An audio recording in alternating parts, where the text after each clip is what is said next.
औज़ुबिल्लाहि मिनश्शैतानिर्रजीम बिस्मिल्लाहिर्रहमानिर्रहीम। I am Mohammad Uzair Naveed. आज फ़िज़िक्स की क्लास में हम chapter number 3 kinematics of linear motion इसका लास्ट टॉपिक डिस्कस करेंगे।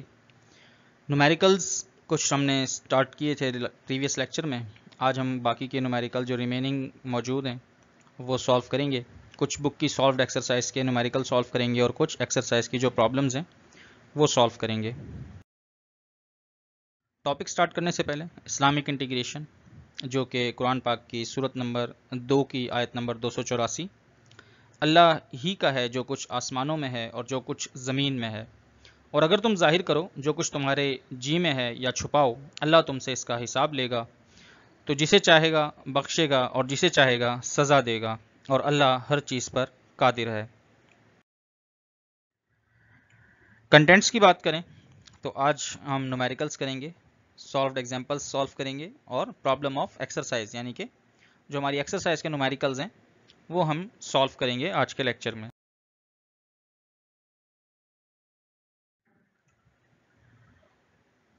एग्जांपल नंबर 3.5, एग्जांपल रीड करते हैं। A bus is moving with a velocity of 60 kilometre per hour when brakes are applied it comes to rest after 2 seconds. Find the distance travelled by it before coming to rest. अगर हम इस statement को देखें तो हमारे पास एक word इसमें इस्तेमाल किया गया, brakes are applied. Last lecture में हमने डिस्कस किया था कि जब कोई ऑब्जेक्ट स्टार्टिंग फ्रॉम रेस्ट यानी कि रेस्ट से चलना शुरू करता है तो उसकी इनिशियल वेलोसिटी हम 0 काउंट करते हैं। लेकिन यहाँ पर जो वर्ड है वो क्या है, brakes are applied it comes to rest, यानी ये बाद में रेस्ट की हालत में आया। कम्स टू रेस्ट यानी अब रेस्ट में आ गया। तो पहले अगर हम देखें कि अगर कोई ऑब्जेक्ट रेस्ट से मोशन की हालत में आता है तो इनिशियल वेलोसिटी 0 होती है। अब यहाँ पर जो जिक्र है वो क्या है कि मोशन से रेस्ट की हालत में आ रहा है, तो यहाँ पर हम फाइनल वेलोसिटी 0 कंसीडर करेंगे। डेटा बनाते हैं। डेटा में सबसे पहले initial velocity 60 kilometre per our. अब यहाँ पर ज़्यादा एक्सप्लेनेशन की ज़रूरत नहीं होगी क्योंकि हमें मालूम है कि हमने last time 60 kilometre per our को किस तरह कन्वर्ट किया था मीटर पर सेकंड में। दोबारा से रिपीट कर देता हूँ मैं, किलोमीटर को कन्वर्ट करना है मीटर में, तो इसलिए हम क्या करेंगे, इसको 1000 से मल्टीप्लाई कर लेंगे पर आवर, और आवर को हमने कन्वर्ट करना है सेकंड्स में। तो एक आवर के अंदर 3600 सेकंड्स होते हैं, तो इसलिए ये हमारे पास डिवाइडेड बाय 3600 हो जाएगा। यानी इनिशियल वेलोसिटी हो गई 60 मल्टीप्लाई बाय 1000 डिवाइडेड बाय 3600। तो कैलकुलेटर से इसकी कैलकुलेशन अगर हम करेंगे तो हमारे पास इसका आंसर आ जाएगा 16.66 मीटर पर सेकेंड। टाइम हमें दिया हुआ है 2 सेकेंड्स। फाइनल वेलोसिटी जैसे भी हमने स्टार्ट में जिक्र किया कि हम कम्स टू रेस्ट की वजह से यानी कि बाद में रेस्ट में हालत में आने की वजह से फाइनल वेलोसिटी इसकी जो होगी वो 0 होगी।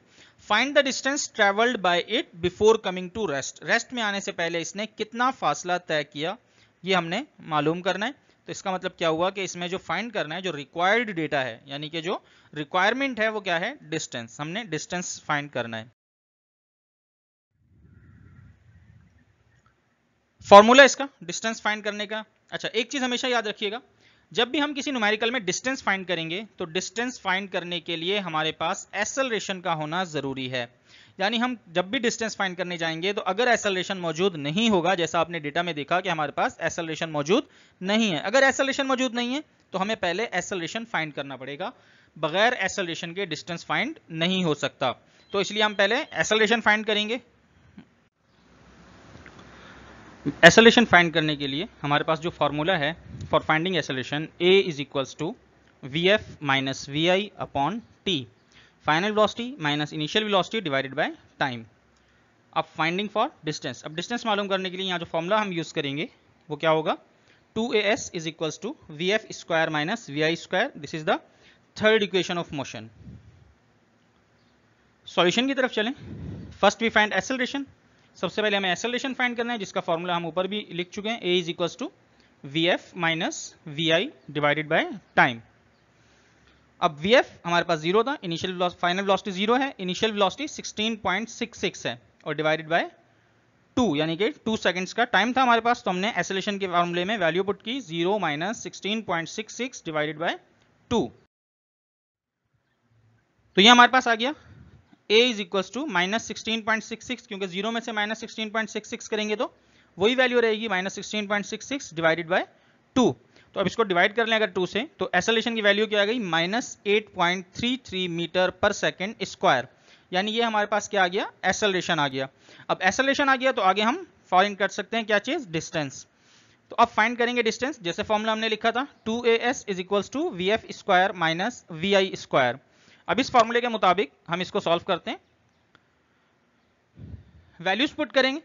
2as तो 2 एज इट इज आ गया, उसके बाद एक्सेलरेशन है तो एक्सेलरेशन की वैल्यू अभी हमने ऊपर फाइंड की है -8.33, ये हमने पुट कर दिया किसकी जगह, a की जगह, इनटू s, यानी कि s जो है वो एज इट इज आ गया हमारे पास, is equals to vf square, यानी कि vf 0 था तो 0 का स्क्वायर आ गया, माइनस vi स्क्वायर तो माइनस vi का स्क्वायर आ गया 16.66 इसका होल स्क्वायर, क्योंकि ये इनिशियल वेलोसिटी की वैल्यू है। 2 को मल्टीप्लाई किया -8.33 से तो हमारे पास आ गया -16.66 multiply by s is equals to 0 का स्क्वायर 0 ही होता है, खत्म हो गया, -16.66 का होल स्क्वायर। इसका मतलब है कि हम 16.66 को मल्टीप्लाई कर रहे हैं 16.66 से, तो 16.66 को जब हम 16.66 से मल्टीप्लाई करेंगे तो क्या आंसर आ जाएगा 277.55, और माइनस का साइन एज इट इज आ गया। अब क्या होगा यहाँ पर, हमारे पास जो 16.66 मल्टीप्लाई हो रहा है s से, इसको जब हम शिफ्ट करेंगे राइट साइड की तरफ तो ये क्या हो जाएगा, वहां जाकर डिवाइड हो जाएगा, क्योंकि हमें डिस्टेंस की वैल्यू फाइंड करनी है। तो डिस्टेंस के साथ यहाँ पर जो -16.66 है इसको हम शिफ्ट कर देंगे अपनी राइट साइड की तरफ। तो जब राइट साइड की तरफ इसको शिफ्ट करेंगे, साइड चेंज करने पर ये रेसिप्रोकल हो जाएगा, तो हमारे पास s किसके इक्वल आ जाएगा, -277.55 डिवाइडेड बाय -16.66। तो अब यहाँ पर दोनों माइनस, ऊपर भी माइनस है नीचे भी माइनस है, तो माइनस माइनस प्लस हो जाएगा और हमारे पास माइनस का साइन खत्म हो जाएगा और डिस्टेंस की जो वैल्यू है वो आ जाएगी 16.66 मीटर। ये हमारा आंसर आ गया, डिस्टेंस फाइंड कर दिया हमने जैसा कि हमें क्वेश्चन में फाइंड करने के लिए कहा गया था। तो हमारा डिस्टेंस आ गया 16.66 मीटर।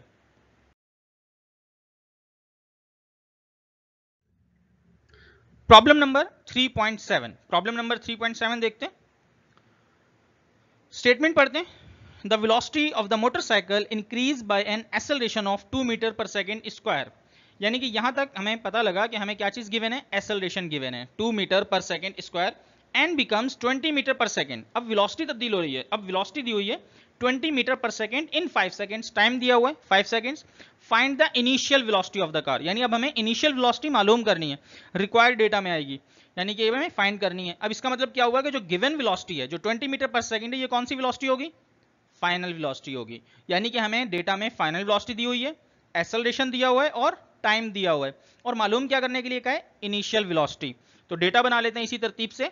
हमारे पास एक्सेलरेशन मौजूद है, a is equal to 2 metre per second square, final velocity मौजूद है vf is equal to 20 metre per second, time मौजूद है t is equal to 5 seconds. इसके अलावा इनिशियल वेलोसिटी हमने फाइंड करनी है। तो इनिशियल वेलोसिटी फाइंड करने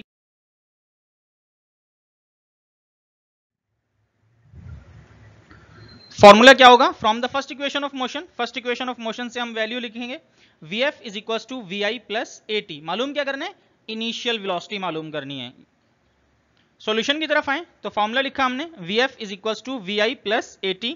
अब क्या होगा, ये जो प्लस at है इसको हम vf के पास ले जाएंगे, यानी कि इसकी साइड चेंज कर देंगे, प्लस at है तो जब ये vf के पास यानी लेफ्ट साइड पर शिफ्ट होगा तो ये प्लस के बजाय क्या हो जाएगा, माइनस हो जाएगा, यानी कि अब इक्वेशन क्या बन जाएगी, इक्वेशन बन जाएगी vi is equal to vf minus at, क्योंकि अब जो at था पहले vi के पास था, अब वो शिफ्ट होकर vf के पास चला गया, तो जब उसके पास गया तो वहां जाकर माइनस हो गया। अब वैल्यूज पुट कर देंगे इसमें, तो vi मालूम करना था, vf 20 है माइनस एक्सेलरेशन 2 है और टाइम 5 है, तो इक्वेशन बन गई vi is equal to 20 minus 2 multiply by 5।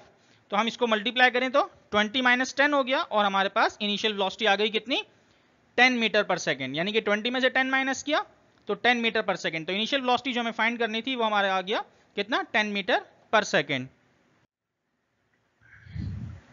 Problem number 3.10, a stone is dropped from the top of a tower, take a 5 second. अब एक स्टोन है, एक पत्थर है जो एक टावर से यानी कि ऊंचाई से नीचे गिराया जा रहा है और वो जमीन तक पहुंचने में 5 सेकेंड्स का टाइम लेता है।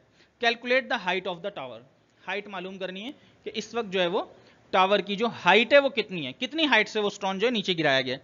अब एक क्वेश्चन थोड़े से तब्दील हो रहे हैं, अब इसमें इंक्लूड हो जाएगी ग्रेविटी। क्या चीज? ग्रेविटी। ठीक है, यानी जब हमारे पास कोई वैल्यू नीचे से ऊपर यानी कि अपवर्ड मूव करे या डाउनवर्ड मूव करती है तो वहां पर हम ग्रेविटी यूज करते हैं, जिसके लिए हमारे पास ग्रेविटेशनल एक्सेलरेशन होता है, जिसकी वैल्यू होती है 10 मीटर पर सेकेंड स्क्वायर। यानी कि जो स्मॉल जी आपको नजर आ रहा है ब्रैकेट में, ये क्या है? ग्रेविटेशनल एक्सेलरेशन है, और इस ग्रेविटेशनल एक्सेलरेशन की जो वैल्यू है वो क्या है?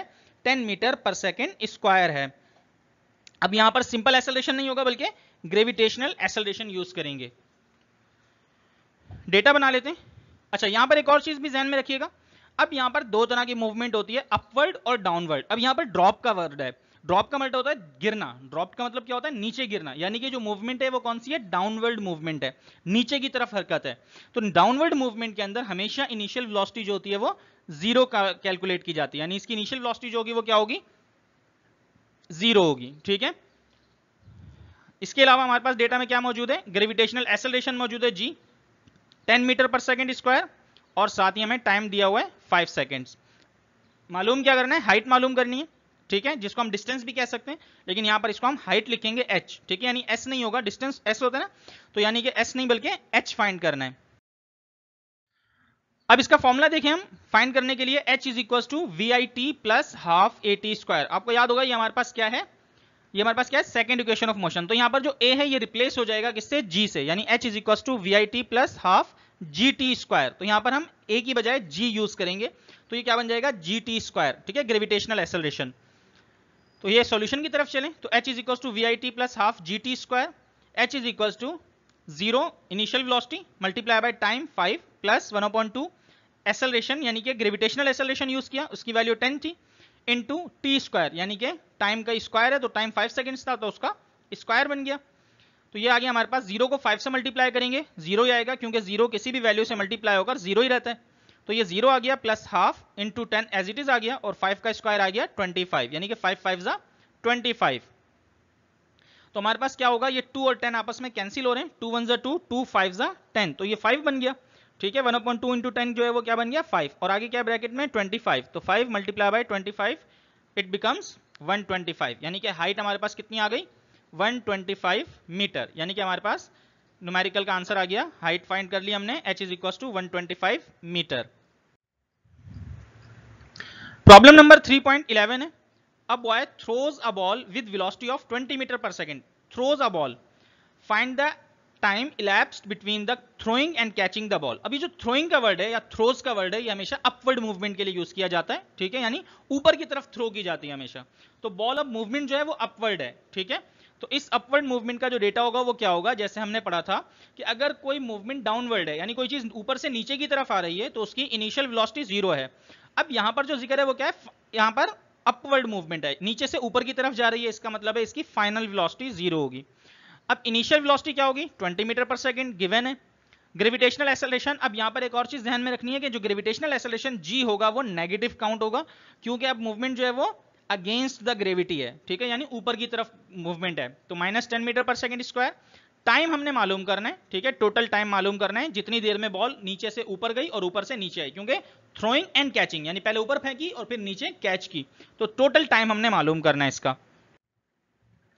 फॉर्मूला इसके अंदर जो इस्तेमाल होगा, from first equation of motion, Vf is equal to v i plus g t. अब यहां पर भी जो एक्सेलरेशन a होता है उसको रिप्लेस कर दिया गया ग्रेविटेशनल एक्सेलरेशन से। सॉल्यूशन की तरफ चलें, तो Vf is equal to v i plus g t. मालूम क्या करना है? हमने मालूम करना था क्या चीज? टाइम। तो हम क्या करेंगे? सबसे पहले वी आई को शिफ्ट कर देंगे वी एफ पर। ठीक है, तो वी एफ पर वी आई जो है वो शिफ्ट हो जाएगा। ठीक है, तो v f is equal to v F minus we i is equal to g t, और फिर जी भी जो होगा वो क्या होगा? नीचे आकर डिवाइड हो जाएगा, तो खाली टी यहां पर रह जाएगा। तो इक्वेशन बन जाएगा, टाइम का फॉर्मूला बन जाएगा V F minus we I upon G. ठीक है, ये आपको दिखाया जा रहा है कि वी आई जो है वो इस तरफ शिफ्ट हो गया वी एफ के पास, तो वो नेगेटिव हो गया। ठीक है, और जी टी भी इस तरफ डिवाइड होकर क्या बन गया? जी डिवाइड होकर इधर आ गया, और इधर सिर्फ क्या रह गया? टी। तो t is equal to, solution की तरफ आते हैं, वही formula, t is equal to v f. V f 0 था हमारे पास और इनिशियल वेलोसिटी 20 थी, तो 0 माइनस 20 डिवाइडेड बाय 10। 10 कैसा आया? जी की वैल्यू -10। ठीक हो गया, तो ऊपर आ गया हमारे पास t is equal to -20 upon -10, तो माइनस से माइनस कैंसिल हो जाएगा और 20 को 10 से डिवाइड करेंगे तो t कितना हो जाएगा 2 सेकेंड्स, यानी कि टाइम हमारे पास 2 सेकेंड। अब ये जो टाइम आया ये सिर्फ थ्रो का है, क्योंकि हमने जो डेटा कलेक्ट किया है वो सिर्फ थ्रो का किया है, ठीक है, यानी थ्रोइंग करने में जो ऊपर थ्रो की गई बॉल उसमें 2 सेकेंड्स लगे, लेकिन हमें मालूम क्या करना था, total time between throwing and catching the ball. अब 2 सेकेंड लगे बॉल को नीचे से ऊपर जाने में, ठीक है। अब वापस कितनी देर लगेगी, क्योंकि स्पीड तो तब्दील नहीं हो रही, जितनी वेलोसिटी से ऊपर जा रहा है उतनी वेलोसिटी से नीचे आ रहा है, तो जितनी वेलोसिटी से ऑब्जेक्ट ऊपर गया उतनी वेलोसिटी से नीचे आया, तो नीचे से ऊपर जाने में अगर 2 सेकेंड लगे तो ऊपर से नीचे आने में भी कितने सेकेंड लगेंगे, 2 सेकेंड लगेंगे। तो टोटल टाइम कितना लगा बॉल को थ्रो करने और कैच करने में, तो 2 सेकेंड थ्रो करने में लगे और 2 सेकेंड कैच करने में लगे, तो टोटल टाइम जो लगा वो कितना लगा, 4 सेकेंड्स। तो हमारा आंसर आ गया total time 4 seconds. Solve from following numericals from textbook. अब आपने टेक्स्ट बुक के न्यूमेरिकल सॉल्व करने हैं। प्रॉब्लम नंबर 3.8 है। A bus is moving with a velocity of 72 kilometre per hour on the application of the brakes it stops after traveling a distance of 500 metre. Calculate the deceleration produced by the brake। एक बस है जो move कर रही है 72 kilometre per our की speed से। अब इस किलोमीटर पर आवर को कन्वर्ट करने का तरीका आपको मालूम है कि हम इसको कैसे कन्वर्ट करते हैं। एप्लीकेशन ऑफ द ब्रेक्स, यानी कि अब कम्स टू रेस्ट की बात आ गई। एप्लीकेशन ऑफ द ब्रेक का मतलब है बाद में जब ब्रेक अप्लाई हो गई तो रुक गई, इट स्टॉप्स, बाद में रुक गई, तो बाद में रुकने का मतलब final velocity 0 after travelling a distance of 500 metre. Distance दिया हुआ है और आपको एक्सेलरेशन फाइंड करना है। प्रॉब्लम नंबर 3.9 है। एक कार स्टार्ट करती है रेस्ट से। अब रेस्ट से स्टार्ट करने का मतलब क्या है, इनिशियल वेलोसिटी 0 है, वेलोसिटी ऑफ 20 मीटर पर सेकंड ये फाइनल वेलोसिटी है, 5 सेकंड्स टाइम है, डिस्टेंस ऑफ द कार आपने फाइंड करना है। इसी की तरह प्रॉब्लम नंबर 3.12 है। A stone is throwing vertically upward. अब एक पत्थर है जो ऊपर की तरफ फेंका गया है, उसकी वेलोसिटी 20 मीटर पर सेकंड है, मैक्सिमम हाइट, ठीक है, आपने मालूम करनी है, और साथ में आपने क्या करना है, टोटल टाइम ऑफ फ्लाइट, यानी जितनी देर वो हवा में रहा उसका टाइम मालूम करना है। तो यहां पर वही चीज आ गई दोबारा जो हमने अभी सॉल्व की, टोटल टाइम ऑफ फ्लाइट का मतलब थ्रोइंग एंड कैचिंग, यानी थ्रो और कैच करने का टाइम मालूम करना है। प्रॉब्लम नंबर 3.13 है। A stone is drop from a height of 40 metre. अब ऊपर से नीचे आने की बात है, तो जो चीज आपको समझाई गई कि जब कोई ऑब्जेक्ट डाउनवर्ड मूवमेंट करता है तो उसकी ग्रेविटेशनल एक्सेलरेशन यूज करते हैं और साथ ही इनिशियल वेलोसिटी 0 होती है। How much time will it take to the ground, time मालूम करना है। With what velocity will it strikes the ground. अब ये कौन सी वेलोसिटी होगी, फाइनल वेलोसिटी, ठीक है, क्यों, क्योंकि इनिशियल वेलोसिटी तो 0 हो गई ना, ऊपर से नीचे की तरफ आ रहा है ऑब्जेक्ट, तो इनिशियल वेलोसिटी 0 हो गई और आपको जो मालूम करनी है वो फाइनल वेलोसिटी। तो ये 4 न्यूमेरिकल अब आपने प्रैक्टिस के लिए सॉल्व करने हैं, और जो न्यूमेरिकल इस लेक्चर में सॉल्व किए गए हैं उसको एक बार आपने दोबारा सॉल्व करना है खुद से प्रैक्टिस के लिए। ये था आज का हमारा फिजिक्स का लेक्चर। इंशाल्लाह नेक्स्ट लेक्चर में हम अपना चैप्टर नंबर 4 स्टार्ट करेंगे। अस्सलाम वालेकुम वरहमतुल्लाहि वबरकातुहू। अल्लाह हाफिज़।